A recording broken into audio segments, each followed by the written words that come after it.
Hi friends, welcome to real voice 9. ఇప్పుడు మనం వనస్థలిపురం దగ్గర ఉన్నాము. ఇక్కడ కూడా ఎన్నో ఏళ్ళుగా ఒక ఫ్లైఓవర్ అయితే నడుస్తా ఉంది. అది మీకు చూపిస్తా. చూస్తున్నారు కదా, అగో ఎన్జిఓ కాలనీ కమాన్ ఉంది వనస్థలిపురం దగ్గర. మీ అందరికి తెలిసిందే ఇది వనస్థలిపురం అని. అయితే ఇక్కడ ఏంటంటే ఫ్లైఓవర్ వర్క్స్ నడుస్తున్నాయి. అంటే చాలా సంవత్సరాల నుంచి నడుస్తున్నాయి. కూడా దాదాపు 3 years అయింది అనుకుంటాను నాకు తెలిసి.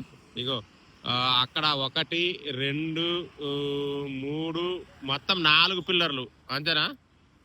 4 పిల్లర్లు అయితే వేసారు. ఇక్కడ ఎందుకు అసలు ఫ్లైఓవర్ ఎందుకు వేస్తున్నారు ఏంటి? రోడ్డు చూస్తే గ్రౌండ్ కంటే పెద్దగా ఉంది అనుకోవచ్చు, కానీ ఇక్కడ సింపుల్ ఏంటంటే ఎన్జిఓస్ కమాన్ ఇక్కడ నుంచి రైట్ కొట్టడానికి, ఆ రైట్ లోకి వెళ్ళడానికి ఇబ్బంది అవుతా ఉంది.